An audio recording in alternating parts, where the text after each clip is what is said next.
Welcome to Remembering Your Oneness with Xane Daniel and Monika Kupiec, where we know everything, and so do you.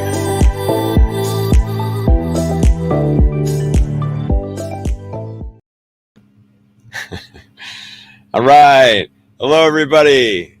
Hello, Monika. Hello. So, Aloha. right, we're a couple of minutes late starting because you were having some trouble connecting, and you still are. Oh, I actually can't hear you. Oh, no, you can't hear me? Oh my gosh, I can't technical hear you. fun. That's hilarious. You could hear me a second ago. That's great. Okay, well, hopefully, so she's going to try to restart her computer and all that jazz. Oh, now you can. Okay, good. This is a fun technical hurdle day. I took off my earbuds, so yeah, nice. It's April Fool's. That's why. That's right. The day is like we're not gonna do a podcast today because it's April Fool's, and I'm gonna give you technical difficulties. Yeah, totally. Well, and it's funny too because you're a little bit quiet, so it's hilarious. That's why. Because no mic. All right. Hi, Sam, and hi. Ooh, that's a cool name. Fourth. Is it Fourth Abraham? Tell me Fourth if I'm saying it right. Mary's saying aloha to you. Hi, Mary. She's trying to figure out that her computer is, I think you're restarting it, right? Yes, I am restarting it at the moment. Good. So maybe you should just start talking and having the fun conversation of our topic. Yeah, what we're doing today. Okay, cool. Yeah, so I had a fun class this week, and one of the things that I threw out to the group was, what is it that you really truly want? What are your desires? Because this is desire and acceptance week in my class. So understanding, that really we are just desire machines. When you really break it down, when you say, okay, I'm going to write down every desire that I have in my life. I am going to write down every time I have a desire, just for a day. You go through an entire notebook because you are constantly actually in a state of desire. You are saying, oh, I want to go to the bathroom. I want to go get a snack. I want to go outside. I want to stretch. Oh, I want to scratch, this itch that I have. Like you are in a constant state of desire. And what's interesting about desire is that it is actually a lower vibrational emotion. Just barely, right? It's not, it's not that low. It's nothing like shame or fear or guilt or any of that. But it's just under the neutral line. And so that means, so a lot of times people are like, well, why is desire, a lower vibrational emotion? Like that's all we do. It's so important. And it's really just because if you are in a state of desire, you are essentially saying to the universe, not good enough. You're saying, what I've got is not enough. I cannot accept what I have, essentially. I desire something different. I desire something more. And I won't be satisfied unless I have that thing. So it's a great lesson because we get to really think about what drives us and what motivates us and how it gets in our way.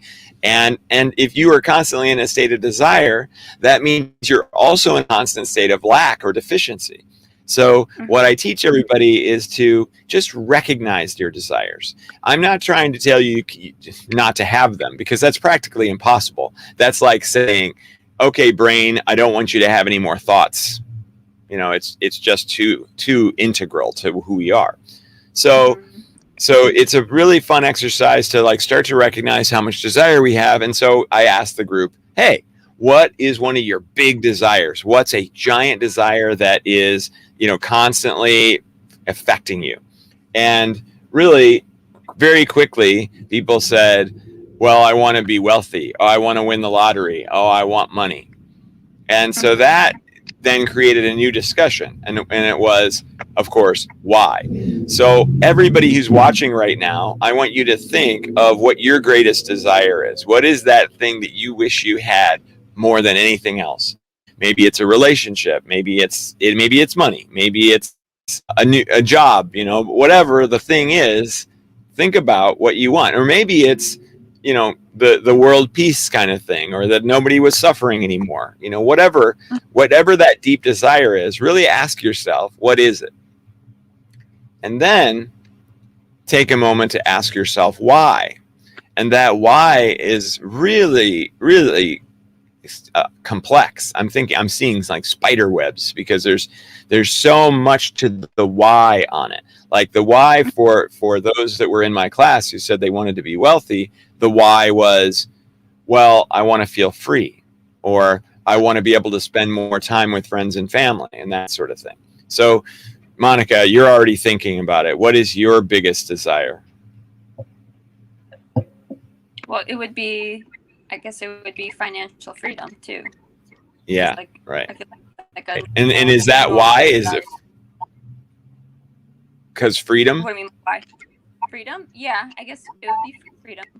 The feeling, having more freedom to do what I want. Right. Okay. Well, I mean, to be honest, that's one, but I don't know. I'm not too sure what my desires really are. I feel like I'm very content with where I am now, but like some other things I would obviously be having like that financial freedom. Yeah, right. And then again, the why is so that what would be possible in your life if you had financial freedom? To own a house, or to own like a studio, or to own like something a little bit, like have a little bit bigger of a space in my home. Right. Yeah. Okay. So you want space, and you want space because you don't feel like you have enough right now? Not yeah, I would say maybe like 50% of that I don't have enough of it. Mm-hmm. What's the other 50%? So the other 50% is content. Yeah. Okay. Okay. Cool. All right. So Sam is saying he wants to. Percent is like everything. Right. So Sam is saying he wants to move to a new place this month. Okay. Good. Money. Okay. This it's actually a contraction of for and the together. So fourth was cool, but for the is cooler because that's the intention. Money with gold backing it so we can manifest it. Okay. But see, I'd still ask for the why. Why do you want money? Why do you want to manifest money? What do you want to accomplish with that? I think that's really important. So yeah, I want to see some more coming in from the comments. But ultimately, the idea of having what?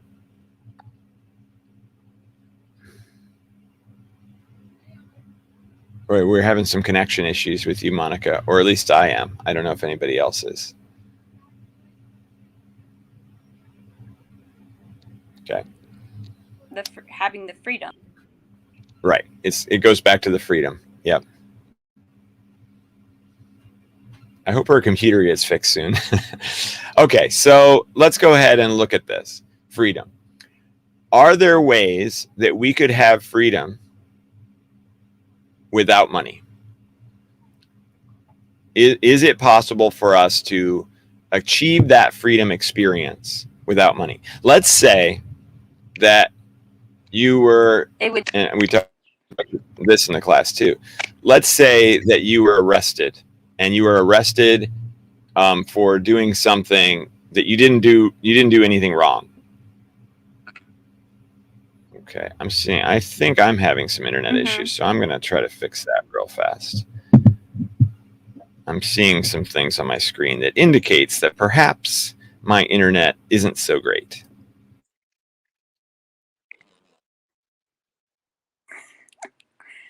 Maybe today is just no internet day. We have deep desires for better technical solutions. There we go. Okay. All right. So, so freedom. Is there a way to find freedom in what you want, right? Or in what you have currently? And one of the things that I proposed to the group is, let's say that you were arrested and you were falsely accused of like murdering somebody or something. And you're committed and you are indicted or you are found guilty, and so you have a life imprisonment sentence. So now you would say, okay, so which is better? Would you rather be in prison for life, or would you rather just be, not poor necessarily, but not rich? I think most people would say, well, yeah, I'll take the not rich. That sounds fine. That's a lot more freedom than being in prison for the rest of my life. Now, even so, let's say that you are in prison for the rest of your life and you want to have freedom. You can still get it. That's what's amazing. How can you have freedom if you're in prison for your life? What's the process by which you would gain freedom while being in jail for the rest of your life? Anybody want to answer that, Monika?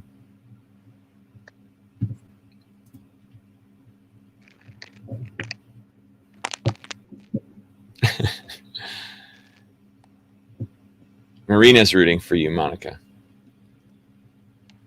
Anybody else in the chat? How can you achieve freedom if you're in jail for the rest of your life? One of us got cut off. One of us is getting cut off.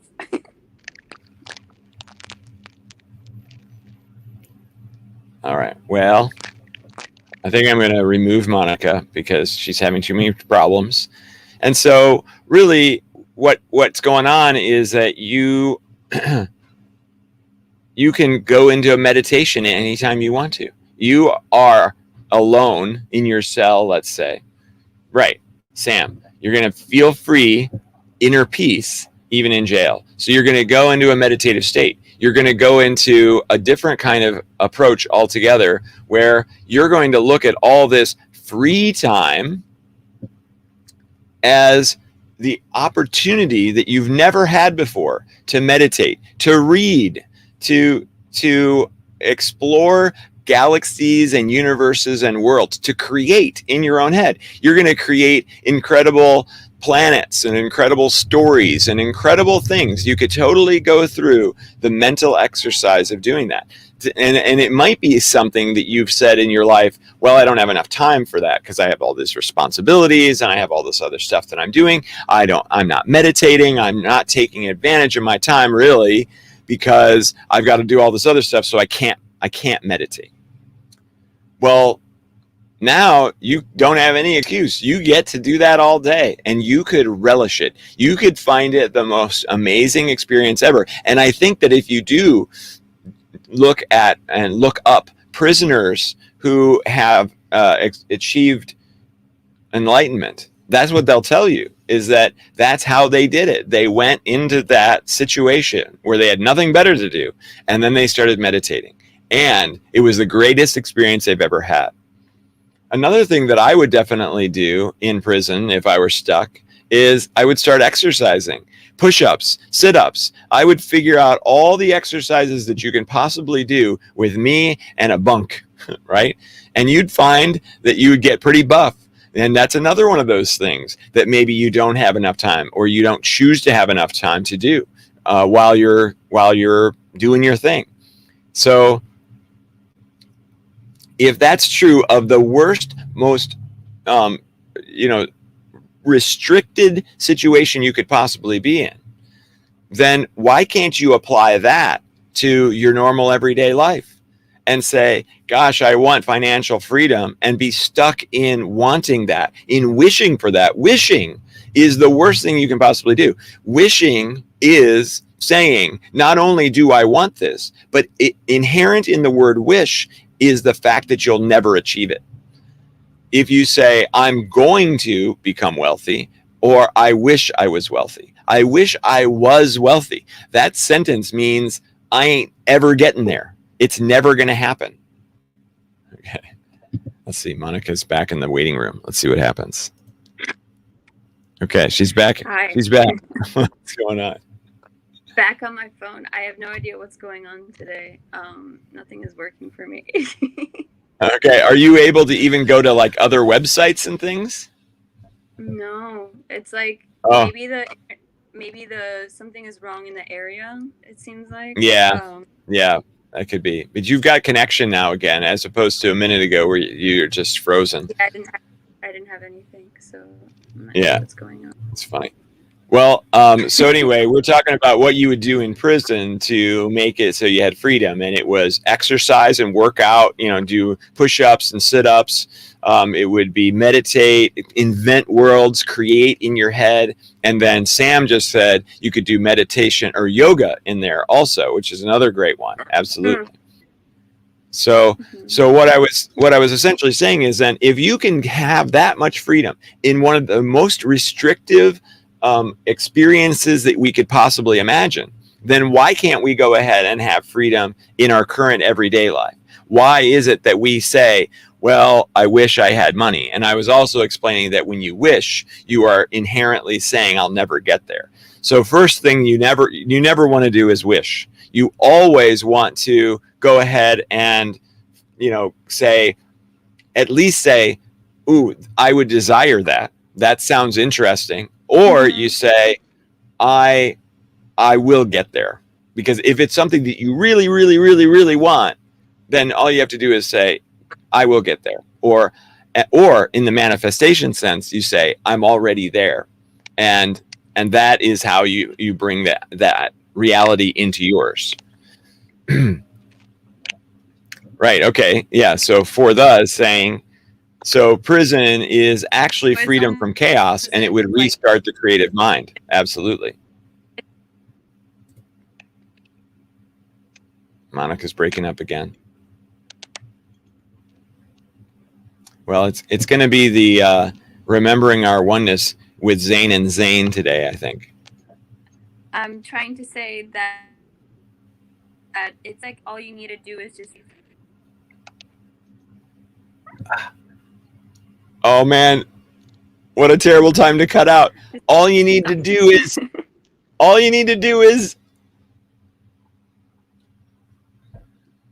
Oh, so sad. All right.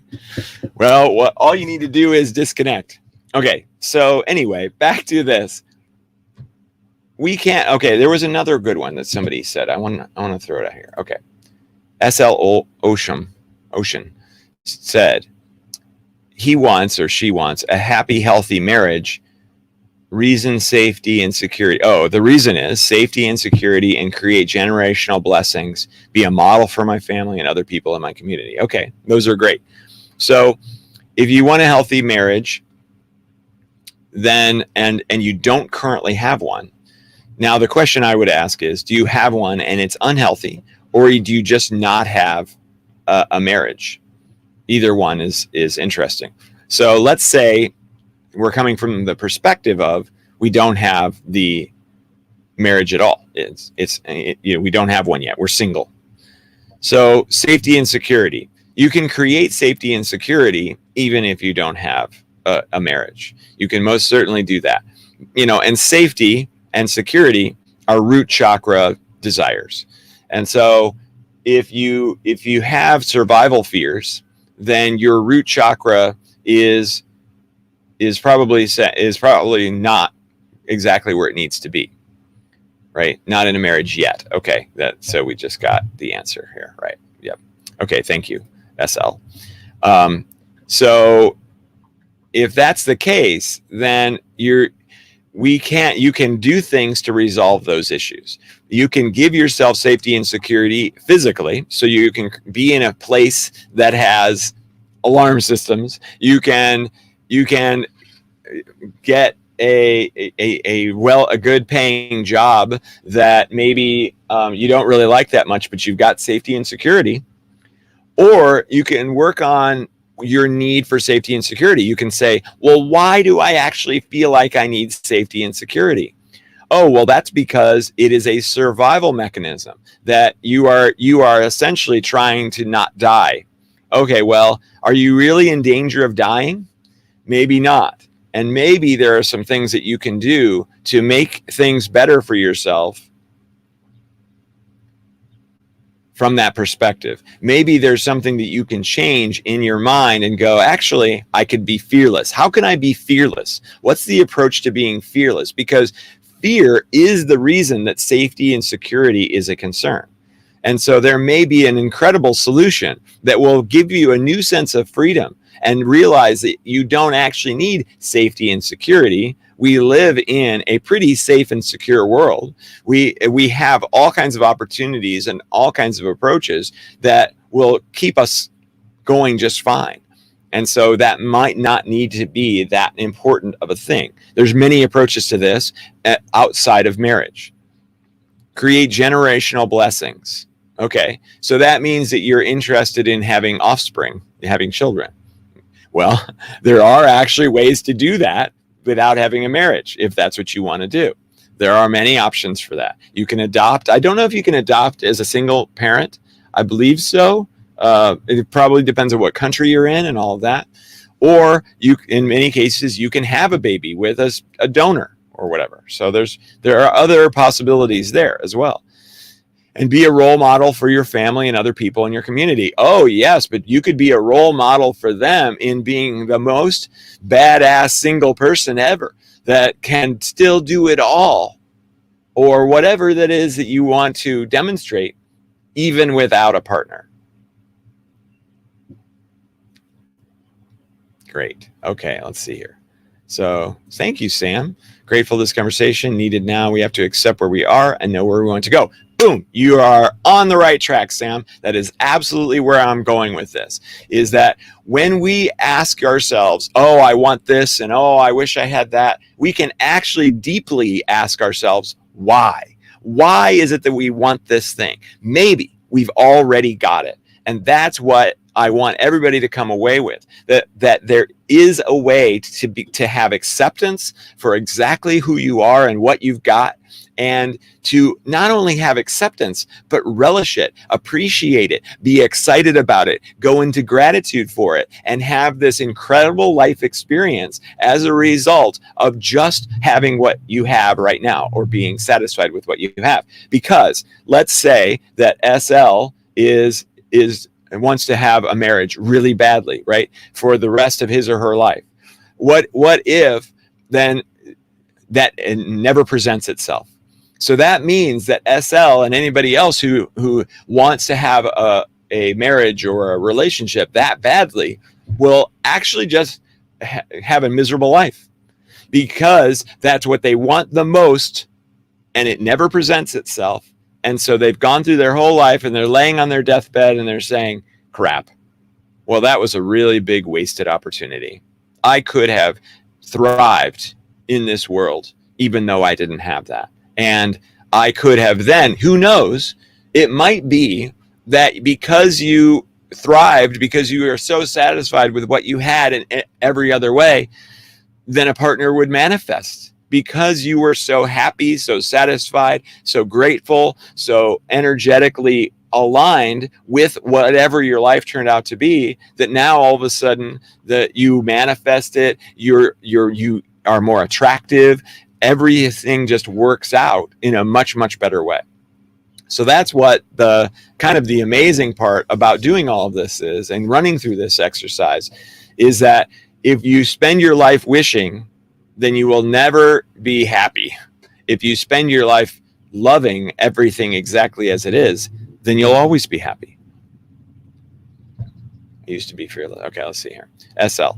I used to be fearless, had a well-paying job, but was very unhappy and anxious. Right. Okay. So you got rid of one fear, fearless, meaning you're not worried about dying, I suppose. But then you were unhappy and anxious. Well, anxious is fear. It's just another form of fear. So you actually just transferred your fear feeling from one type of fear to another type of fear. Underlying, you still had fear. So you need to work on, if this is what you want, you don't have to. Need is a bad word, right? You could work on your fear. You could work on that underlying fear that you have and have an incredible life, an incredible experience, because you overcome that issue. Now everything becomes possible for you. But because you're in a fear state, there's lots of things that aren't possible. Hence the desire to be in community, right? I see. Right. Yeah. So a community situation, I think you're talking about like almost like a commune, right? Where everybody works together to create this awesome life experience or this thriving community. Let me get rid of this glare. There we go. So I get it. It totally makes sense. All I'm saying is it might be that you can have all of that and instead of trying to manipulate the outside world to give you what you want. I want a husband or a wife. I want a community. I want all these external things. And then I will finally be satisfied. I will be fulfilled. I will be happy. I will have finally everything that I want. Well, you know what the reality of that is. You finally get the partner, you finally get the community, and then what happens? The true you hasn't changed. So you're still going to have new fears. You're going to invent new things to be afraid of, new things to be worried about. So you can manipulate the external world as much as you want, but if you don't change the internal one, then there's only so much you're going to be able to do. You're still going to resort back to how you default. If you default to excitement or gratitude, then no matter what the external world does, you're going to default to gratitude. But if you default to fear or to worry or anxiety or whatever, then no matter what happens in the outside world, you're going to default to fear, anxiety, or whatever. So this is the thing that you need to work on. And guess what? You can work on it anytime you want to. You don't have to have any external thing happen in order for you to do that. You get to just work on yourself anytime. The universe is saying that Xane should take over the show today. Yes, if anybody's tuning in late, Monika is having horrific technical issues. She tried to connect with her phone, but the connection wasn't good enough. So thanks, Monika. We'll see you next week, unless your internet comes back, and then feel free to join us. Okay, let's see what else we got. Laura Runner. Yes, we must always work from the inside out. We most definitely need to if we want to. And again, that need word, I can't believe I said that again. All we can do is work on the inside out, right? We can do that immediately. We cannot change the world. It's the mirror thing. You don't walk up to the mirror and see your face and go, gosh, I wish I was happy. And then you reach up to the mirror and try to make your mouth smile. Doesn't work. You have to do it inside here. You have to do it do the inner work. And one of the amazing ways to do the inner work is I have a class that is defaulting to happy that teaches people how to do that. And if you're interested, then you can go to my website and find that. Okay, so let's see. Did anybody else? Now, if anybody's joined late, what we're talking about is, what is it that your greatest desire is? What's your biggest want, your biggest need, the thing that would make you completely happy? What is that? Oh, look who's in the... I'm back. All right. Here we go. Back on the computer. Yay, computer works. Good. How are you doing? Fantastic. Great. Good.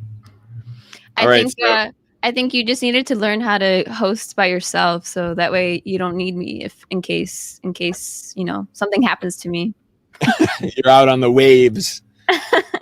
Yeah. Like, I'm surfing today. We're not doing this. How did you do? What are you talking about now? All kinds of stuff. Well, mostly the main point, which is that we need to do the internal work, because let's say that you do you get the thing that you want. You get the wealth, or you get the marriage, as SL was talking about. You can still have you will still have all of your same issues. If you have fear before you get those things, then you'll still have fear after you get those things. You'll just find something new to be afraid of. So the actual thing to work on is to stop being afraid. So working on your fears. In that case, yes. Working on whatever it is. Because when you break it down as to why you want something, the more you break it down, the more you discover who you really are. Every desire that you have actually carries with it this signature of you. And many times we go, okay, well, I want freedom. I don't want to have to work all the time. I want more time with friends and family, whatever your reasons are for being wealthy. And your brain goes, how are we going to get that? Oh, well, if we were just wealthy. And then you stop. You don't try to figure out any other way. You just go, oh, wealthy, that's what I need. Boop. And now all that problem solving strength that you have up here, you've just shut up. You just go, oh, well, I don't need to think about that anymore. Actually, I've got the solution. Well, in this society, it doesn't work that way. You can't just go, oh, I need wealthiness. Done. This isn't really set up for that. It's set up in a scarcity environment. Yeah. So you mostly have to work really hard for 10, 20, 30 years to become wealthy. Well, now what are you going to do for 10, 20, 30 years? You're going to work really hard, and you're not going to get any or have any of the things that you wanted the wealth for during that time. So maybe you finally get your wealth at age 70 and you're like, oh, phew, finally we did it. Yay. And it's going to feel really good for a minute. And then you're going to go, so now what did I want? Why did I do all this again? Well, you'll probably have completely forgotten, and you've completely changed yourself to be in that wealthy mindset, which means now you actually just enjoy working really hard. So now you're going to be like, well, okay, I'm going to relax. This is really boring in about 10 minutes. And you're going to go, well, I want to keep doing that stuff. And so you'll end up just doing that until you die, and you never really do the thing that you wanted in the first place. Yeah. So it's way more important to dive deep and go, oh, okay, why am I wanting all of this, and how can I achieve it right now? I think it's also just deciphering what you think wealth is, because I'll say I want more money, but I'm actually like really happy with where I am, because I actually I like the present moment. I like the present self that I am today. And like, obviously there are desires, but I think it all just comes down to also just accepting yourself where you are right now in your journey. And maybe your desires could be like your little goals or little steps, but they shouldn't really be things that you should find guilty or judge yourself that you don't have them.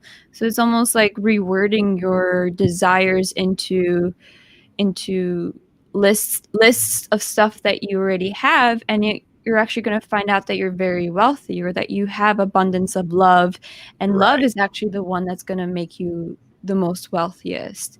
And that's just how I view this topic as. It's not more of like creating the life, if you are creating the life that you do want, it's more of like really finding the joy in what you have right now, and then that's going to help you grow to the wealth that you're actually looking for.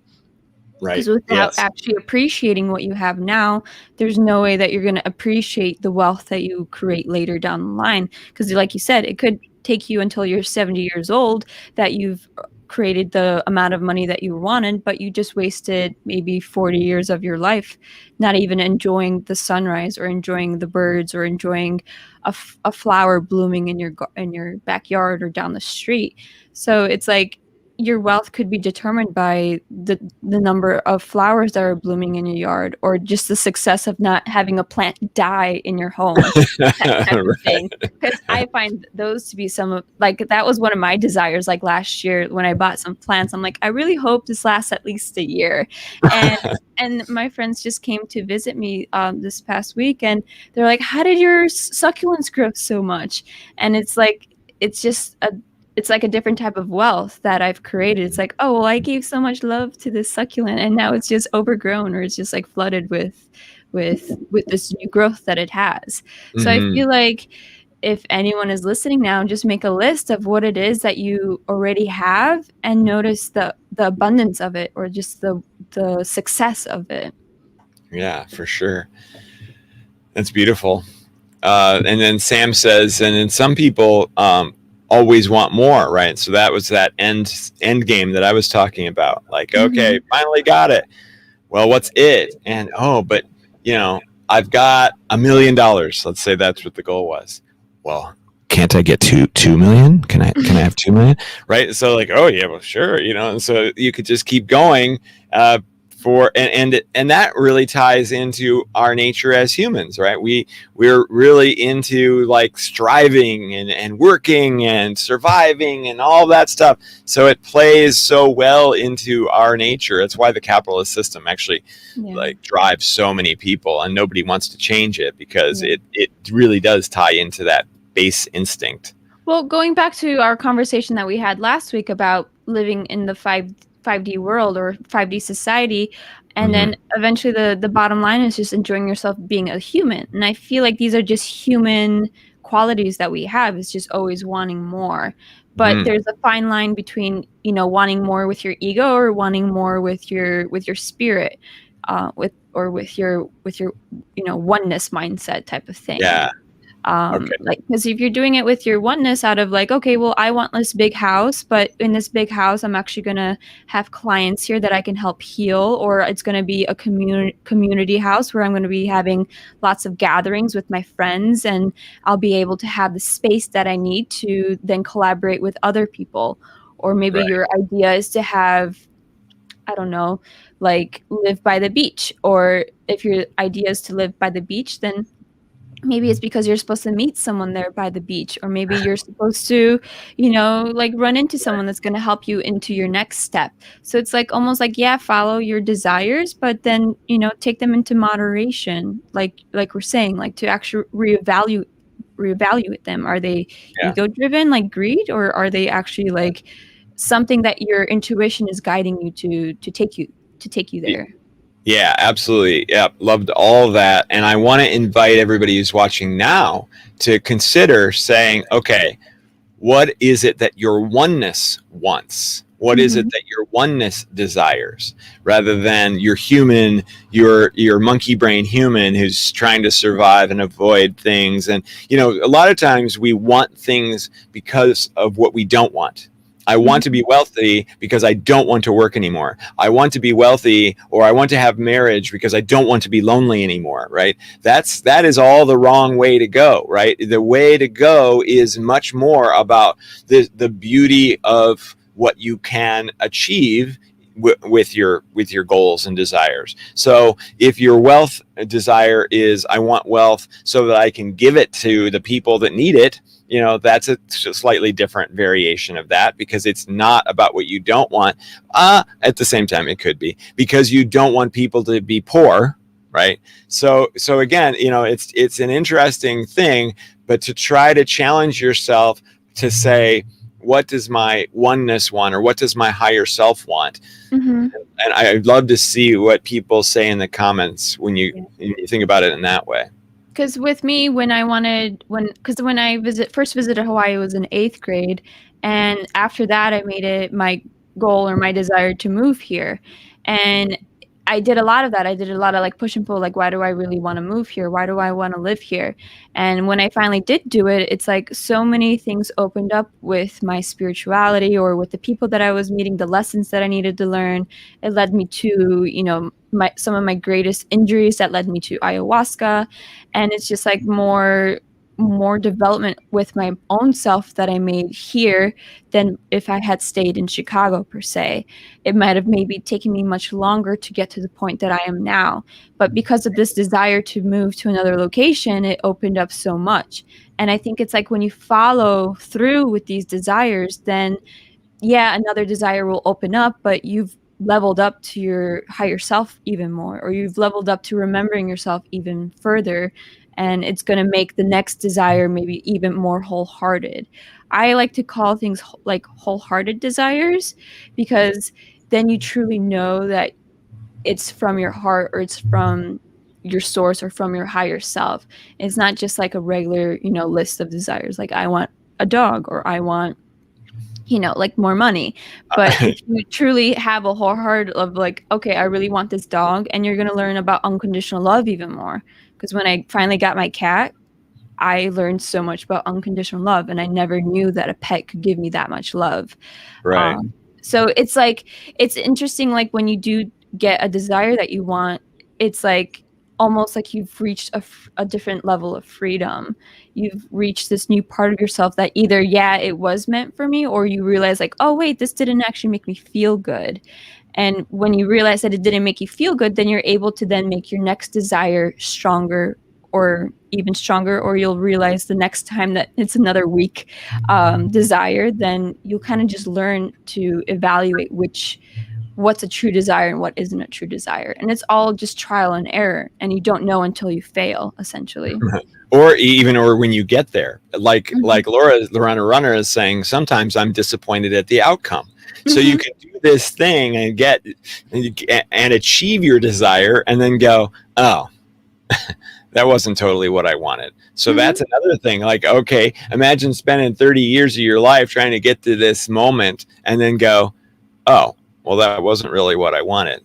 Oh my God, did I just spend 30 years trying to make that happen? Uh-oh.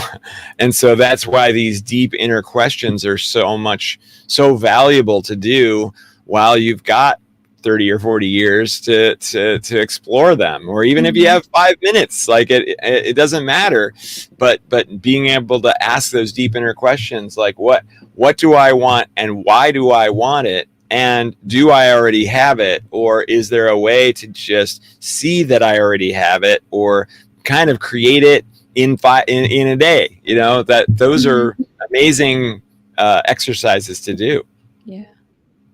And then people always just say that it's the journey, and it really is the journey that it is. It's never really the actual like end point of the desire, but it was like, did that journey make you feel good, or did that journey actually lower your vibration? And once you start realizing that you just don't feel good, then that's also a good indication of like, okay, maybe it's time to reevaluate this desire, because I'm actually not feeling good at all. I'm actually overworking myself a lot. And I've done a lot of that, where I get instances where I notice that I'm overworking, or I'm not really satisfied with my old jobs.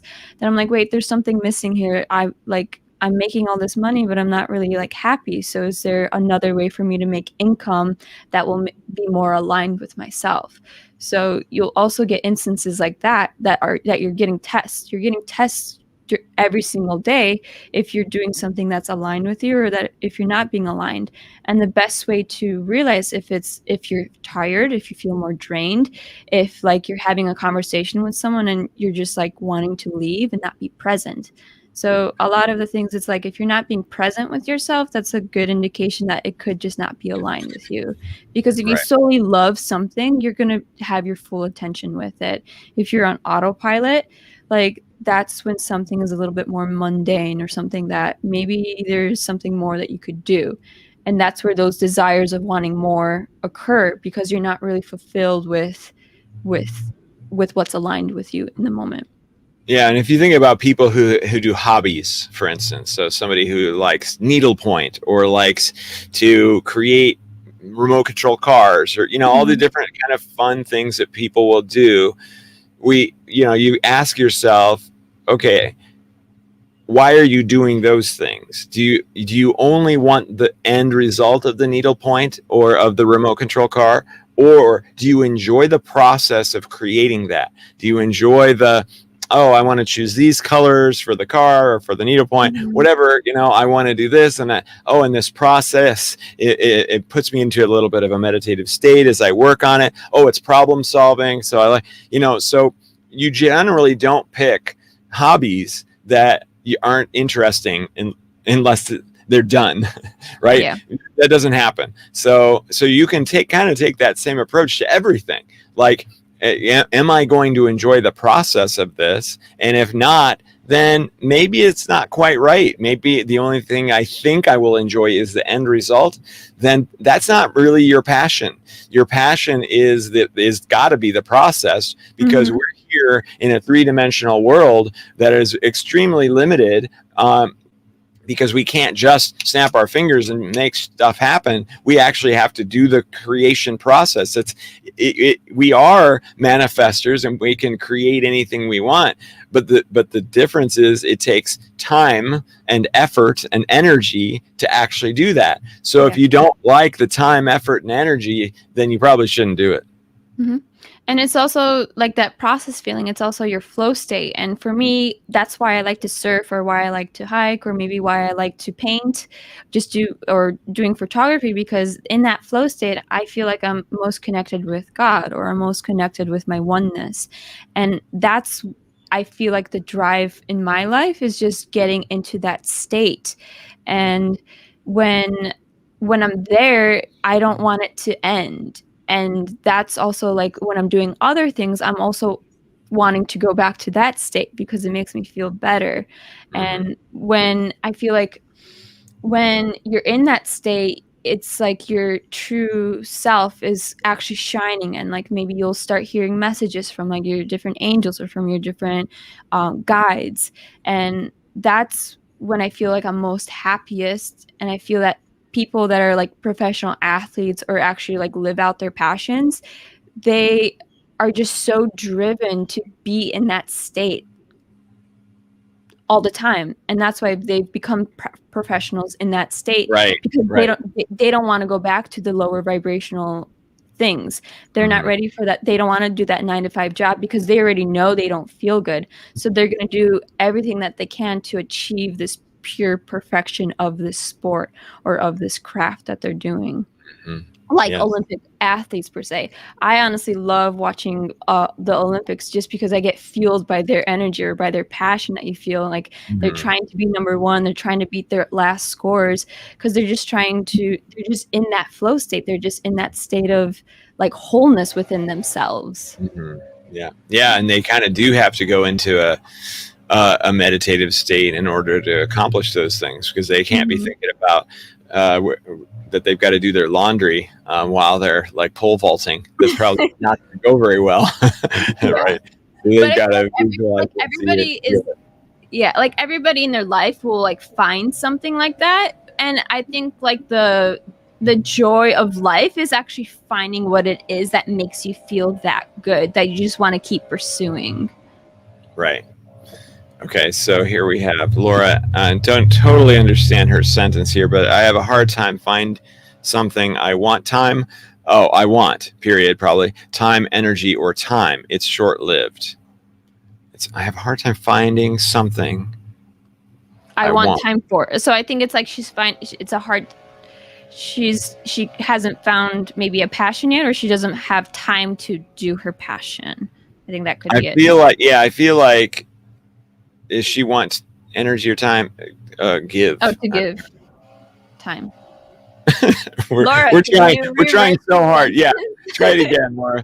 Yeah, we want to figure it out, but we haven't figured it out. Okay, here's for the Abraham. I think manifesting money comes with the question of how is that going to benefit humanity? Great, because the world is in need of some repair. I like that wording a lot.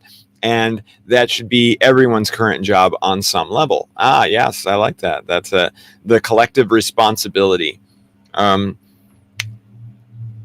so that's kind of like your oneness question that we were talking about. Like, what is the thing that you want coming from your higher self?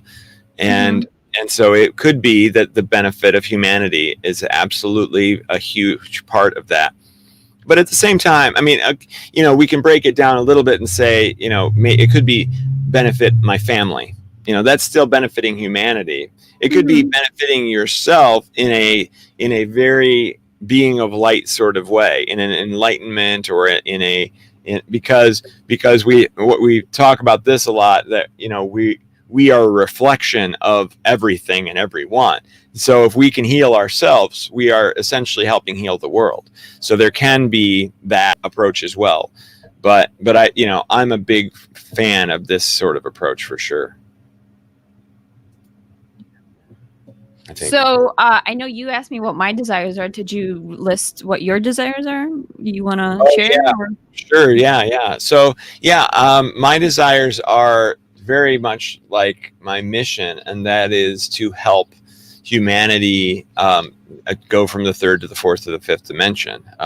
Being a big part of that, and helping as many people as I can, and helping them in all the right ways. So maybe I'm only helping 10 people. That's fine. Or maybe I'm able to help millions. I don't know. But it doesn't really matter. What matters is putting my hand in the pile and being a part of it. Mm-hmm. That's number one. That's so right. everything What's number two? Yeah. So, well, let me finish. So everything that I'm doing is based on that. So if you break down the comic book that I write and publish, and the classes that I teach, and what we're doing right now, and all the different things that I do, that is the goal. Yes, there needs to be some income that comes as a part of all that, since I'm putting 100% of my time into it, and I have worked that out, and so I have enough income to be able to pay my expenses. But outside of that goal is all that really matters. So number two, it's kind of funny because maybe I probably go to a romantic relationship as number two, but that cannot interfere with number one. So I will, if it's not the right situation where that person doesn't either want to allow me to do it or want to help me doing it, then it's not going to work. Yeah. Fair. That's really good. It's like a balance. You're looking for balance. That's what it sounds like that's what you desire. A balance between your work and the next partner that you have. Yeah. Yeah, absolutely. That's very, very important. I'm quite the same for that one, for the balance. Mm-hmm. Yeah. Yeah. Your number two is probably relationship also, right? No, I don't think so. Oh, okay. I thought last time we had talked about this sort of thing, I thought it was pretty high on your list. It is, but I think I've done some thinking about that, and it's not what I desire. Next would be, because with my paintings, I want to help more people just create, different abstract pieces for them, for their home, so that they can see themselves in this painting that I've created for them. Mm-hmm. So, because I feel like whenever people want like a portrait painting of themselves, they're so easy to judge themselves. So I'm trying to like change that perception of people of like, hey, like you're actually this beautiful and you don't need to change anything, because it's an abstract, like, different shapes and different textures. And it's like, it's just to show that we're actually energy. We're not really this physical body. And your beauty is honestly from the inside, and it's not from what the physical things that you have or don't have anymore. Right. So it's like, it's like the complete opposite of desiring. Right. Yeah. And I like to say it like this. I have yet to see a smile that makes me go, ugh. Like everyone has a beautiful smile. Absolutely every single person has a beautiful smile. So at the very least, they can show that. They can show that happiness. They can show that glow, and it comes out in their smile. Okay, let's see. Here's Laura's second attempt. I have a hard time finding something I want to give energy, time, and money to. I've tried many things, but it's short-lived. Okay, thank you, Laura. Now I get it. Okay, so this is one that can be a really fun exercise, and it's kind of the opposite of what we've been talking about. And I've said it in past episodes, so if anybody's heard it before, I'm sorry, I'm saying it again. But it is to imagine that you have no restrictions, that you have no limitations. Imagine you have unlimited money, you have unlimited time, you have unlimited energy, you have a staff of people that are willing to do whatever you tell them to do, and they're super talented, that you've taken all the classes and you have all the knowledge that you need in order to do anything that you want in the world. I mean, now just imagine that you truly have that right now. What's the first thing that you would tell your team to do? What's the first thing that you would work on and learn and understand and get into? That is an amazing way to find out what your true desire is, because a lot of times those desires that we have or whatever are limited by perceived limitation. We can say, well, I can't do that because I don't have the team, the money, the resources, blah, blah, blah. But this is saying, screw all that. You got it all. What would it be? It's a good writing lesson. Mm-hmm. I don't know what she's saying here, or what For the Abraham is saying. Give it to me. What are we giving to for it's the probably Abraham? the desire. Just to give it to him. Yeah. In terms of if anyone else has I guess their high desires for like a partner, one of my friends just shared with me to write a love letter to your lover in the future tense and thank them for all the qualities or things that they do for you or what they do in themselves that you just adore. Yeah, I like that. And it was very interesting with what the things that I wrote. And I just recently reread it because I think I wrote it last month. And I was like, oh, I forgot that I actually like this. Like, I forgot that I actually wrote this. And it's like, it's a nice remembrance of like keeping in check of the qualities that you're looking for your next partner. Nice. Yeah, that's cool. And I think you brought that up before, and it was a really good idea. I love that. Did you do it, Xane? No. Well, it's time to put your number 2 desire as a little bit higher on that list of yours. Yeah. No, I'm working so hard on number 1. She's not going to manifest by yourself if you don't know what you want. Number 2 is going to come along and in her own time, in the right way. I'm not worried about it. Okay. So for the Abraham was saying, give me the money, Laura. When she can't decide what to do, give it to me and I'll do something with it. Okay, I get it now. It's good. Well, maybe it's some sort of charity, Laura, that you might like, or someone else that is creating their passion you can donate to. There's tons of those like Patreon sites where you can help an artist or help anyone that is trying to do something startup wise. Maybe you'll feel more fulfilled helping someone else instead of finding something within yourself. Cool. Well, I like the first thing that Laura said here, that it sounds like a good exercise. It also sounds overwhelming. No. Okay, overwhelming, that means you're putting pressure on yourself. This is the beauty of this. There's no pressure at all. You just get to play with your team, play with your money. Like, imagine it, you're in prison and you've got nothing else going on. You never will. So imagine you're creating this world in your head of what it is that you want, and go for it. Like, see what comes out. It's just an experiment. It's just a play. Yeah. So for the Abrahams, like, hey, you can donate to my Patreon. Right? Give me. Still very greedy for the Abraham. Well, his last name is Abraham. He is on a bill sign. Is it the dollar? Abraham Lincoln is on the dollar, I think. It's the $5. Is it the $5? Yeah. Because George Washington's on the $1, I think. It's in his name.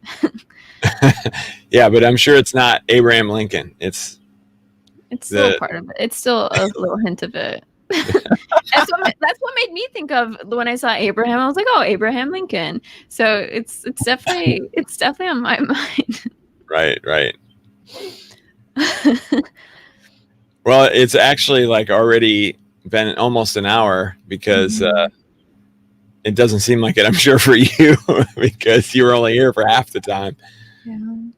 Well, I'm happy you were able to co-host without me. Right. So me too. At least there's that we learned today. Right. Oh, and so, the other thing too is for Laura, like, once you've picked out some things that you would do with that giant team and all that money, then what you do is you go, all right, well, obviously I don't have a giant team and all the money, but there's probably something that you could do now. Like, there's some aspect of it. Maybe you discover that you're like, oh, I want to really provide homes for the homeless. Well, I don't know the first thing about doing that. So how could I find out more about that? Maybe tiny houses. And so you can start looking into tiny houses, and you'll learn the ways that they're created, how much they cost, or whatever. Maybe you know someone who's in city planning, or a contractor, or a handyman, or whatever, and you can have a conversation with them and start to educate yourself. And what's amazing about this is that once you start down that path, something really interesting might happen. You might start to do the research, say, on tiny homes, and get really into it and love the idea, and then go, well, gosh, I want to live in a tiny home. And then that takes you down an all new path that you wouldn't have gone down if you hadn't started doing the research to see if the thing was possible. I think it's always just doing the research, or maybe even reading books, or YouTube is a great thing to see if there's things that you like, different crafts or different topics. Maybe it's a topic that you really like, and you can put more energy into learning that. Hi, Jack. Hey, okay, I gotta say hello to Jack. Jack and I have, it's Jack's Jack, let me get this out. So there, Burning Man. So Jack is the co-host. It's not the right word. The camp leader of the Burning Man camp that I belong to. I'm no a part. way. Yeah, Oh, yeah. I met Jack at I did an art jam and I met him there. Oh, okay. Different Jack, maybe. So maybe I've got the wrong Jack Coleman. Maybe you got the wrong Jack. That's awesome. Maybe it is the same Jack. That's awesome. Okay, Jack. Well, you are both of those things. Whether you truly are or not, it doesn't matter. You're welcome here. You're insane. Well, there is. I'm sure that it is. Actually, yeah, the little picture, he looks a little different than that, but I thought, it's got to be right. Okay. But for Laura, I think because she just mentioned she has her girls are going to graduate. Maybe it seems that she's looking for new activity, or it's hard for her to find time to do activities for herself. But maybe when they go to school, then you'll have more time for yourself, and you'll able to rewire your life a little bit differently, or spend your energy and time into different activities. Right. Well, you don't have to. The thing that you might really want to do, you might not need money for it at first. You can still do research. You can still enjoy the process. The process again, even if you don't have all the resources, money, and so on and so forth to do it. So don't let those restrictions get in the way. That's the thing. It's like as soon as you go, oh, well, I don't have the money because my kids are, no. Forget all that. What can you do? And that can ignite your passion, ignite your excitement, and then it can lead you down amazing paths. Mm-hmm. It's like going back to the present state. It's like, what do you have right now? And then what is it that you can do around it? Maybe it's just like taking a walk, and like going on that walk is going to give you this idea of like, oh, well, maybe I want to, do like a little not buy a pacer, but like maybe I want to get an app, and like an app that counts my steps, and maybe I want to do a goal each day, and then it's going to help you feel better. And then after doing a certain amount of steps, you're going to be like, oh, well, I have this other idea, or I have this new idea. It's going to elevate me even more. And then down the line, it might even unfold into a new passion of yours. It's always, I feel like it's the little habits that we do and that are going to grow into a new desire, or into a new state that we're going to get to. A brand new life. Mm-hmm. All right. Well, the time has come for us to depart. Thanks everybody for watching and putting up with our little technical issues. And we'll see you next week. Bye. I love you all unconditionally. I love you unconditionally as well. Mm.